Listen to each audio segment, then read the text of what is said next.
Hey, what's up, guys? Welcome back to Vibe Nation. Today we're here to watch another video. Today we're here to watch That Time a Theater Showed for Saw 4 instead of B movie. It could happen. I believe that it could happen. Maybe. I'm not a person. I don't work at a theater. I've never worked at a theater, but though I would like to believe it could happen. Though I do feel bad for the children that had to see that movie. Probably scarred a few children. So yeah, let's go ahead and jump right into this. This is by Dalt. Don't forget to like, share, and subscribe. Don't forget to comment down under the. Don't forget to make. Sorry guys, my head is all over the place. But yeah, guys, don't forget to comment, and let's go. In 3, 2, 1, play.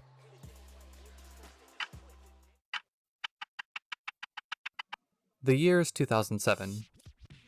Apple unveils their newest product, the iPhone. Microsoft Vista begins rolling out to consumers. Senator Barack Obama begins his presidential campaign. The housing bubble bursts, leading to the biggest recession since the Great Depression. Countless natural disasters and terrorist attacks plague the world. It's all gone to hell. But you don't realize it yet. You're just an innocent child.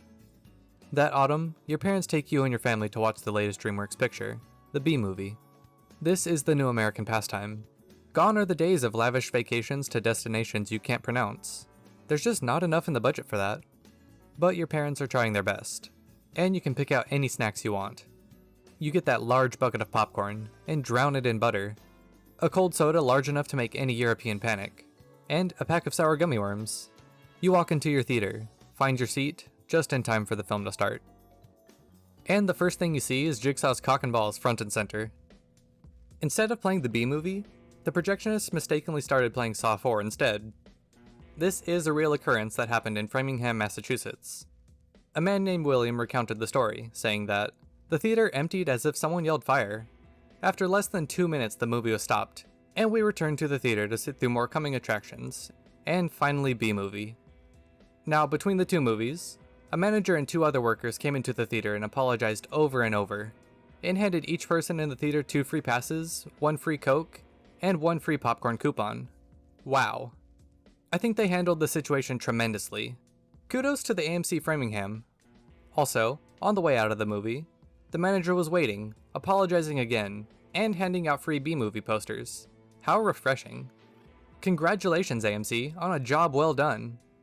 Well, at least they were able to remedy the situation. But the effect of this trauma was too much for your family. It caused an even greater divide between your parents, and they divorced in 2009. By 2010, you go to live with your dad in Revere, half an hour away from your home in Framingham. Things are different. You see the world differently. Apple unveils its newest device, the iPad. Microsoft releases Windows 7 to the consumers. President Barack Obama begins his re-election campaign following the midterm elections. Around the world, deadly natural disasters claim the lives of thousands. I'm just like a little bit lost. I'm like, honestly, like I was following it until the divorce part, and I'm just like, wait a minute. Like, listen, I understand it was a mistake, but I didn't think that marriage just ended over it, and now we're just okay. The economy is still reeling from the recession, but looks to be on the up. So it's time to return back to a simpler time, when things were more normal. You've grown up now. You're not really into kids' movies as much. But your father wants to make up for lost time, and takes you to see DreamWorks' latest film, Megamind. After the AMC fiasco, your dad is more wary of the big corporate theaters, so he takes you to a more localized chain, Showcase Cinemas.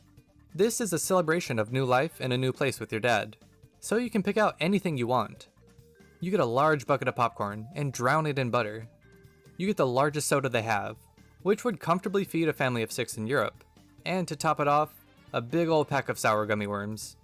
You walk to your theater and find your seat, just in time for the feature to begin. And the first thing you see is Dr. Lawrence Gordon dragging his bloody, footless body through the halls of Jigsaw's torture chamber. You really can't catch a break, can you? Once again, this is a real occurrence, as the story from WHDH Boston recounts that parents said that when the previews came on, they started to worry because the previews were a little advanced for children. They never expected the gore and violent horror film Saw. The children were told to cover their eyes in the scenes of murder, and mutilation played for several minutes before the movie theater corrected the problem. Theater operators realized the mistake, and the correct movie Megamind was put on. But the parents said the damage was already done, and their children are still shaken by it. He came and slept with us, and we thought we had gotten past that years ago. My question is, when you noticed that it wasn't the movie that you paid for, why did you stay? Like, that's the question I'm trying to figure out. Why did you stay? Like, if I'm watching people getting mutilated, I'm on screen. When I came to see a DreamWorks movie, hell, the DreamWorks kid with the fishing pole didn't even show up on the screen. Why? I thought that would have been my first hint. What happened? I mean, every DreamWorks movie practically starts out the same. How in the world did you not catch on to that? And once you started seeing people's bodies ripped apart, you didn't think it was a good idea to leave? Like what? He said that he had a few nightmares, said Dolph Rao, an upset father. Again, all that I would like to see come of this is that it's not going to happen again. The children were given one free ticket as a result of the mix-up, but the Rao family's 7-year-old son told them he does not want to see a movie again for a very long time. It's now 2023. Apple announces their newest device, the Apple Vision Pro. Microsoft begins rolling out their landmark update of Windows 11. President Obama is long gone. His vice president, Joe Biden, is now the president. Terrorist attacks continue to occur at an alarming rate. A full-on global pandemic shut the world down, leading to an increase in all goods. People can no longer buy houses. People can barely rent anymore. Everything is so different now. It's been 13 years. 13 long, therapy-filled years. You haven't gone back to the movies since the Saw 3D incident. Jigsaw could be waiting for you, just on the other side of that screen. Or up in the projection room, ready to strike. It's gone so far that you've avoided all things Saw, even muted the word on social media. You never have to worry about it again. You have a family now, sticking to home media and on-demand streaming for your kids' movies. Goodness. You'll never have to worry about another incident like the one that scarred you for life, for your kids. It's a lovely late September evening. You're out for a walk at the local promenade with your family. The leaves just beginning to turn that exquisite yellow-orange hue. One of your kids tugs on your shirt, pointing up at a huge building. They see a poster for their favorite series, Paw Patrol. They love Paw Patrol. And you do too. The innocence you feel watching it takes you back before the days of watching the B-movie. They beg you to take them in to see it. They've never been to the movies before. Your lovely partner's fine with it, but you just can't do it. Holding back tears, you have to tell them no. You just can't live through that again. Your partner only knows a small portion of your trauma, but assures you everything will be okay. Your youngest holds their hand out, pulling at your heartstrings with those doughy eyes of theirs. Reluctantly, you agree. You don't want them to miss out on these kind of experiences. I mean, what's the worst that could happen? No. You enter the Cathedral of Cinema, purchase your tickets, and get in line for concessions. No. Suddenly, the nerves and anxiety fade, as the smell of popcorn and the bright neon lights remind you of the magic of going to the theater. You get the largest popcorn you can, and absolutely drown it in butter. Oh. A soda the size of a European toddler, and a nice little pack of gummy worms on top. You gleefully walk down the hallway to your theater, and find your seats just as the preview ends, just in time for the main event.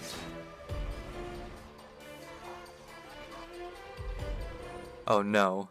No. This can't be happening again. What kind of generational curse is this? Like, what is going on with you? Just stop. Like, really and truly, y'all didn't even have to go to the theaters. Most of these new movies you can literally watch from the comfort of your own house. Like, it was really no reason for you guys to go. It was Paw Patrol. Listen, man.